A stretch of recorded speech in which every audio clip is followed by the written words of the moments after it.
تو علم جغرافیہ کی اگر ہم بات کرتے ہیں تو آپ دیکھیے کہ اس کا جو تعارف ہمیں ملتا ہے، جو جغرافیہ یہ جو کلمہ ہے جغرافیہ، یہ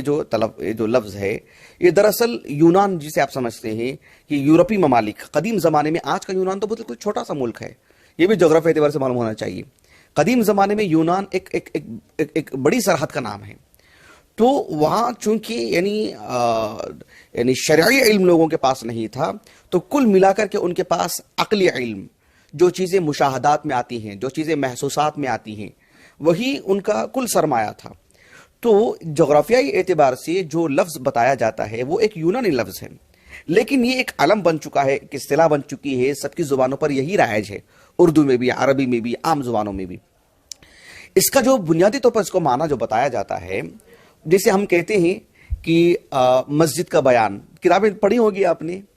مسجد کا بیان یا جو ہے قبر کا بیان یا جو ہے کسی اور مسئلے کو لے کر کے نکاح کا بیان، اس طرح کے جو ہم پڑھتے ہیں، ویسے جغرافیہ کہتے ہیں زمین کا بیان، اگر آپ آسانی سے سمجھنا چاہیں تو، یعنی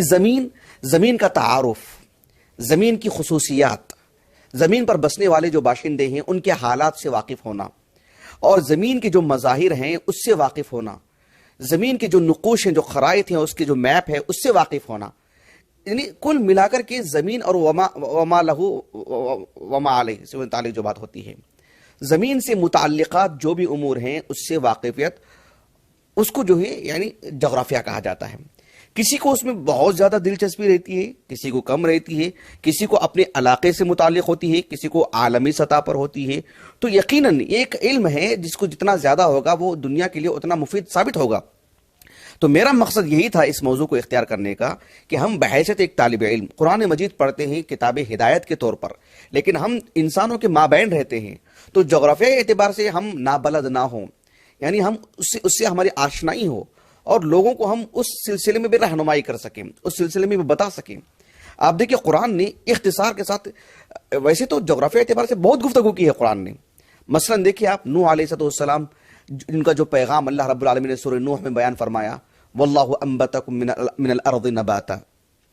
ثم یعیدکم فیہا ویخرجکم اخراجا واللہ جعل لکم الارض بساطا لتسلکوا منہا سبلا فجاجا۔ آپ دیکھیں زمین کا صرف 3 آیاتوں کے اندر پورا احاطہ کر لیا گیا ہے۔ ہم کو اللہ تعالیٰ نے زمین سے پیدا کیا، مٹی سے پیدا کیا ہے، ہمارا انتقال ہو جائے ہم مٹی ہی میں جائیں گے، ثم اماتہ فاخبرہ، مٹی لازمی طور پر ہمیں مٹی میں جانا پڑے گا۔ اللہ سبحانہ و تعالیٰ نے زمین کو کیسے پھیلا کر کے رکھا ہے، اور پھر جو ہے اس میں جو راستے بنائے گئے ہیں، سبلن فجاجا، بڑے بڑے راستے، آج دیکھ سکتے ہیں دنیا میں ہائی وے جو ہوتے ہیں ان کی کیا اہمیت ہوتی ہے، وہ شہروں کو کیسے جوڑ کے رکھتے ہیں، کس طرح سے جو ہے وہ پورے شہر کو جو شہریوں کو آپسی طور پر بھی اور دیگر شہریوں سے جوڑ کے رکھتے ہیں۔ اللہ سبحانہ و تعالیٰ نے جو ہی مطلب جغرافیہ اعتبار سے نوح علیہ السلام نے ایک پیغام دیا اور اس کا تعارف کروایا، رب العالمین کا تعارف کروایا لوگوں کے سامنے۔ تو یہ اس طرح کی بے شمار آیاتیں ہیں۔ ہم ایک دینی طالب علم ہیں، ہم اسلام کے داعی ہیں، اسلام کے مبلغ ہیں، ہمارا چھوٹا ذہن نہ ہو۔ آپ دیکھیں فرعون نے جو اس کے قوم کے لوگوں کے سامنے کہا، یعنی الیس لی ملک مصر وہذہ الانہار تجری من تحتی، سورہ زخرف کی آیت ہے، کیا مصر میری سلطنت نہیں ہے؟ آپ مصر دیکھیں جغرافیہ اعتبار سے بہت بڑا ملک ہے، لیکن اگر عالمی سطح پر دیکھیں گے تو ایک چھوٹا سا خطہ ہے۔ فرعون کی سوچ اتنی ہی تھی، لیکن ایک مومن اللہ کے نبی موسیٰ علیہ السلام نے کیا کہا سورۃ الشعراء میں، قال رب المشرق والمغرب وما بینہما ان کنتم تعقلون۔ ایک داعی کی سوچ دیکھیں آپ کتنی وسیع ہے، کہاں مصر اور کہاں مشرق و مغرب کا احاطہ آپ نے ایک آیت میں کر دیا آپ نے۔ تو ایک داعی کا جو معاملہ ہوتا ہے وہ عالمی سطح کی نظر ہو، وہ جغرافیہ اعتبار سے بھی اس کی نظر ہو، اس کو احساس دلائے کہ تم جس خطے کی بات کر رہے ہیں باہر اور بھی دنیا ہے اور سب کا رب العالمین مالک ہے۔ تو یہ جو ہے ایک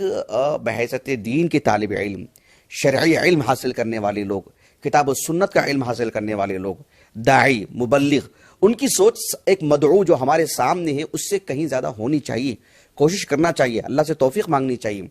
ہم زیادہ سے زیادہ مفید ہو سکتے ہیں، مؤثر ثابت ہو سکتے ہیں، لیکن بنیادی طور پر قرآن مجید کتاب ہدایت ہے اور ہم ایک ہادی ہیں، ایک معلم ہیں، ایک رہبر ہیں، اللہ سے جوڑنے والے لوگ ہیں۔ لیکن دنیاوی جو علوم ہیں، ہم دنیا ہی میں بستے ہیں، لوگوں کے درمیان رہتے ہیں، تو اس علم سے ہماری واقفیت بھی ضروری ہے۔